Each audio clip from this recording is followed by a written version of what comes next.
歡迎你使用呢一輯嘅個人靈緣默想指引。今日我哋會默想詩篇第103篇嘅第15同埋第16節，而默想嘅焦點係佢嘅年日如草一樣。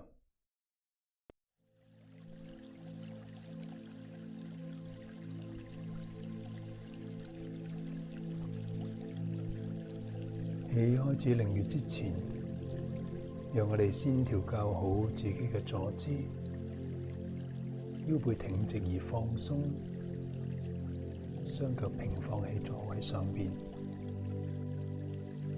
腳掌係腳踏實地，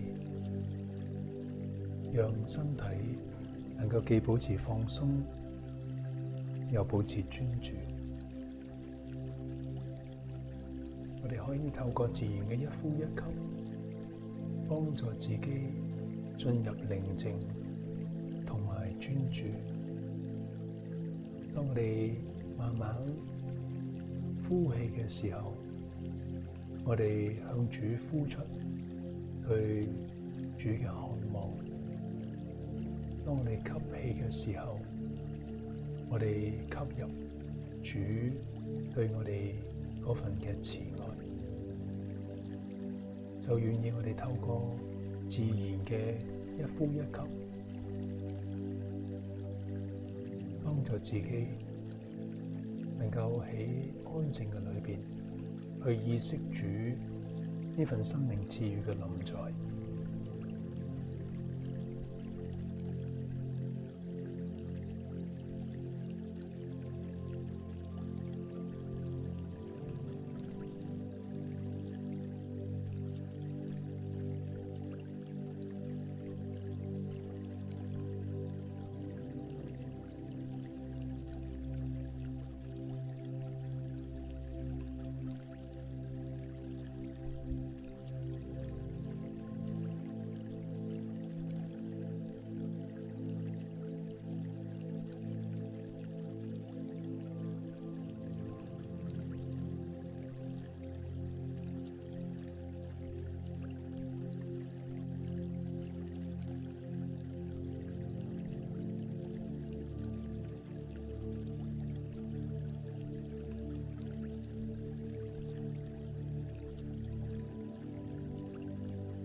假如你需要多一啲嘅時間，你都可以繼續安靜，你可以暫停播放，直至到你預備好。不過，假如你已經預備好開始靈緣，我就請你先將身體裏邊一個最深嘅渴望帶到主佢自己嘅面前，你都向佢求恩。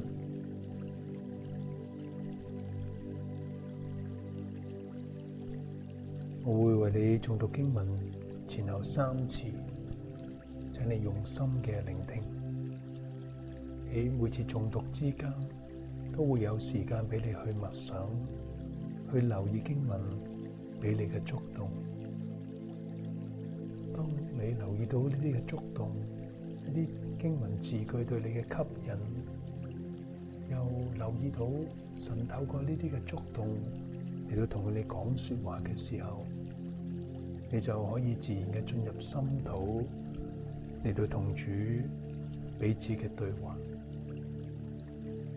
喺整個過程裏邊，假如你需要多啲嘅時間嚟到去繼續去誦禱默想心土同主對話，你都可以隨時嘅暫停播放，直至到你預備好為止，你就可以繼續嘅播放落去。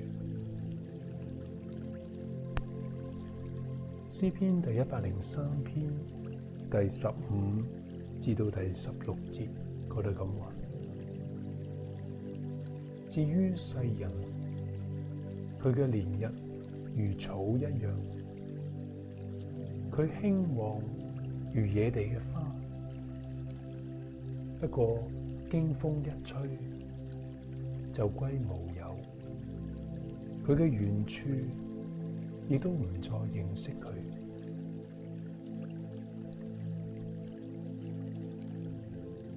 講完人嘅卑微，詩人而家喺呢度轉而講到人生嘅短暫同埋虛空。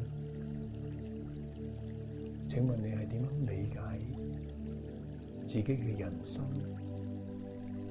請你繼續嘅默想，留意觸動，同主對話。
詩篇第103篇第15至到第16節。至於世人，佢嘅年日如草一樣，佢興旺如野地嘅花，經風一吹就歸無有。佢嘅原處亦都唔再認識他。請問你知道自己嘅年日係如草如花嘛？或者你可以走到去外邊，進入到去大自然當中，嚟到去觀察一下、物觀一下野地嘅花同埋野地嘅草。唔知道你會讚嘆佢嘅興旺美麗，定係會感慨佢嘅凋零，佢嘅衰殘？請你繼續嘅默想，留意觸動，同主對話。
詩篇第103篇第15至到第16節。至於世人，佢嘅年日如草一樣，佢興旺如野地嘅花，經風一吹便歸無有。佢嘅原處亦都唔再認識佢。詩人指出，人嘅年日如草如花，經風一吹就會歸於無有，而佢嘅原處亦都唔會再認識佢。雖然人生係咁短暫，係咁虛空，既然係咁，請問你想唔想問下呢位做你嘅主，點解佢仍然要創造你呢？並且唔單止創造你，而且佢係知道你、認識你、思念你。請你繼續嘅默想，留意觸動，同主對話。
而家嚟到靈語嘅尾聲，我哋進入默觀嘅部分，讓我哋透過默觀嚟到去同主彼此嘅對望，讓我哋凝望住主，就係呢位佢知道你、認識你，並且係思念你嘅主，佢係點樣嘅嚟到去凝望住你。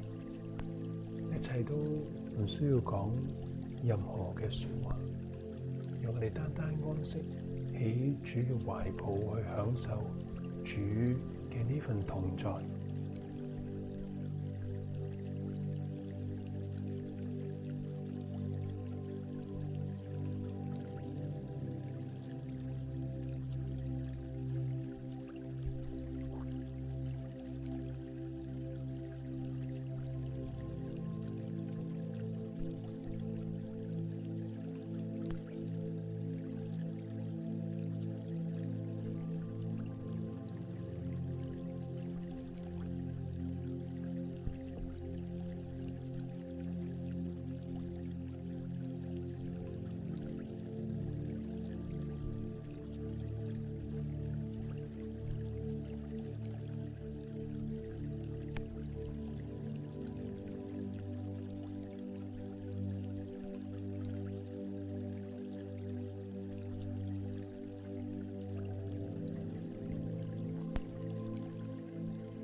喺結束嘅時候，鼓勵你將剛才喺靈語當中你最深刻嘅領受、最深刻嘅體會，都寫低落嚟，成為你今日嘅屬靈札記。願你繼續喺生活嘅裏邊嚟到去感受，嚟到去享受神佢對你嘅同在。願神親自嘅賜福俾你。